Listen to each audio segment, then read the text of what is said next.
Salam alaikum wa rahmatullah. Qu'Allah donne la bonne compréhension, qu'Allah fasse de nous des vrais musulmans. Donc Allah nous facilite aussi la compréhension. Donc il y a des commentaires, j'ai lu où il était en train de faire l'explication du surat Yassine. Voilà, certains pensent que non, ils ne savent pas. Ils disent que non, c'est surat al-Furqan ou de Yassine. Bon, je vous dis bonne arrivée, parce que vous venez d'arriver, vous ne savez pas ce qui se passe d'abord.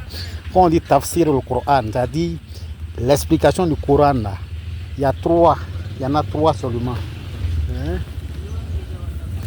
Donc l'explication du Coran, il y en a trois seulement. Et puis c'est ces trois-là que je vais vous expliquer aujourd'hui. Qu'Allah nous donne la bonne compréhension.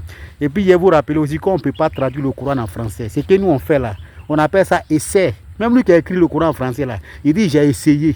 Tous ceux qui ont fait le tafsir là, ils ont dit à la fin que Allahu A'lam. C'est Allah seul qui connaît. Nam haza huwa. C'est ça qui est là. Parce que la langue française là, c'est trop faible pour traduire le Coran. Je vais vous donner un exemple pour que vous compreniez. Allah Tabaraka wa Ta'ala dans le Coran, il dit Alif Lam Ra. Il dit Tilka ayatul kitab al-mubin. Inna anzalnahu Qur'anan arabiyyan. Quelque part il dit Ha Mim wal kitab al-mubin. Inna ja'alnahu Qur'anan arabiyyan la'allakum ta'qilun. Le Coran c'est en arabe, on ne peut pas traduire le Coran. Vous comprenez? On ne peut pas traduire le Coran. Par exemple, quand il dit en français, il dit non, les versets du Coran. C'est hato. On ne dit pas verset, on dit ayat. Mais nous, on dit ça souvent, on dit verset. Verset, ça n'existe pas dans le Coran. C'est ayat. Ayat in bayinat in mufassalat. Quand il va dans Surat al-Hud, le commencement, Alif Lam Ra, Tilka ayatul kitabin mubin. Kitabun uqimat ayatuhu. Qur'anan Arabiyan la'allakum ta'qilun. Kitabun fussilat ayatuhu summa uhkimat. Alif Lam Ra, tilka ayatul kitab al-mubin. On ne peut pas traduire tous ces trucs là. Donc c'est essai de traduction qu'on est en train de faire. Il y a donné encore plusieurs exemples pour que vous compreniez. La langue française là, Satan est déjà rentré dedans. Mais la langue arabe du Coran, avec ce que les Arabes parlent là, c'est pas la même chose. Tu peux être un Saoudien né en Arabie Saoudite, grandi en Arabie Saoudite, mais tu ne peux jamais interpréter le Coran tant que tu n'as pas appris le tafsir du Coran. Vous savez pourquoi?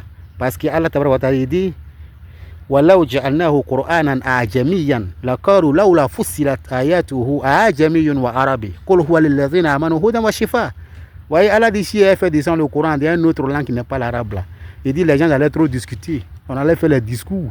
Non, ça c'est pas une obligation. Non, Allah dit il faut t'écarter. Allah dit il faut t'écarter. La langue française c'est la langue de Satan ou la langue de politique si vous voulez bien. Par exemple en français, quand il dit non c'est mon frère, on dit non c'est pas ton frère, c'est ton demi-frère.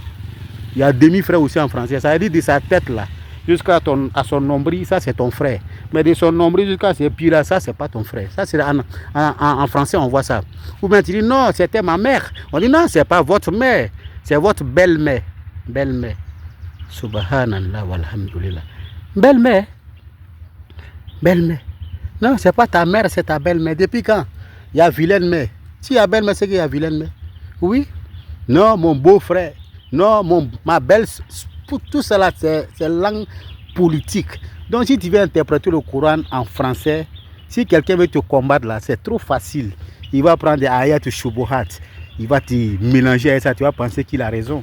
Donc, la meilleure manière d'interpréter le Coran là, c'est en arabe. Donc, c'est l'explication qu'il donne, c'est pas le tafsir. Qu'Allah donne la bonne compréhension. Haza, wallahu a'lam. Nam, haza huwa.